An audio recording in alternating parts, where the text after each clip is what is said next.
Biden will be sworn in as the 46th president of the United States exactly 1 week after the House impeached the 45th president for the second time. And while today is the first day House Speaker Nancy Pelosi can send the article of impeachment over to the Senate, it remains a mystery when she actually will and what the House impeachment managers intend to present. Joining me now is one of those House impeachment managers, Democratic Congresswoman Stacey Plaskett, the delegate representing the U.S. Virgin Islands. Congresswoman, thank you so much for your time this afternoon. Do you have an update on when Speaker Pelosi is sending the article of impeachment over to the Senate? Why the, I don't want to use the word delay. What's the holdup, if you know? Well, I don't have an update for you. The Speaker is in discussions with leaders of the Senate, and the impeachment articles will go over when they deem it the appropriate time for that to happen.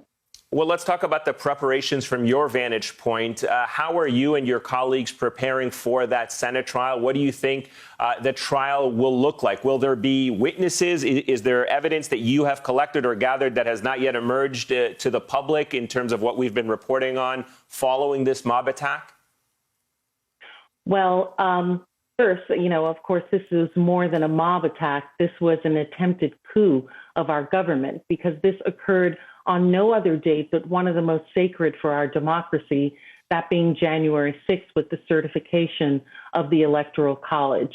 I think what you'll find very interesting is that the impeachment managers, we're all working incredibly hard, really working as a team, looking at every angle. We have an amazing group of staff, attorneys, outside counsel that we are working with.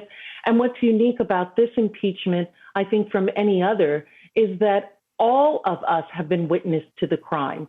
The conspiracy of Donald Trump to commit this crime over a protracted period of time, the actual crime itself, in real time, Americans were able to see what was happening. And the jurors of this trial are actually the victims as well. That, I think, is absolutely unique to this impeachment. And so you will hear about that at the trial.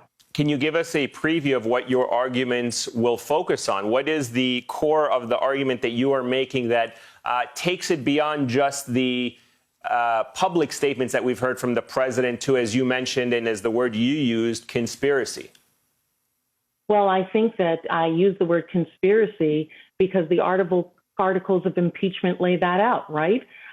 Trump has engaged in a prolonged effort to overturn the results of a presidential election and to maintain his grip on power.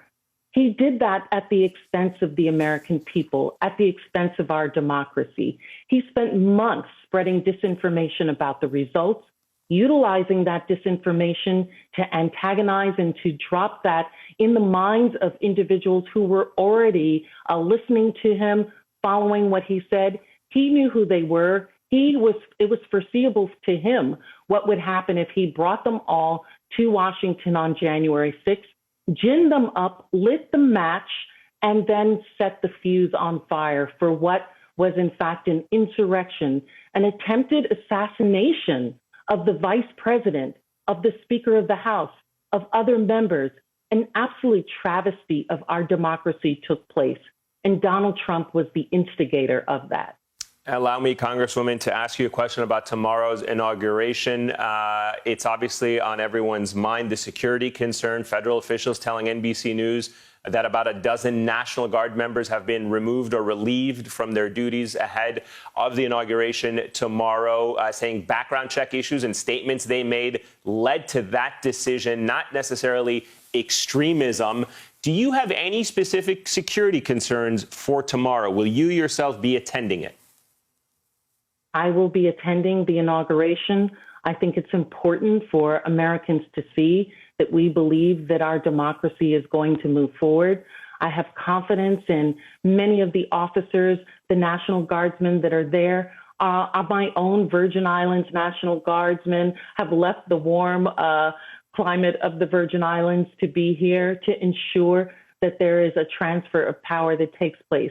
It will not be peaceful because Donald Trump has not allowed it to be peaceful, but transfer will be done. And so I will be there to be a witness of that. Listen, you should know, being an African-American woman, having 4 sons, I never entirely feel at peace and safe in this country. But I am confident that as for the inauguration, we will be taken care of.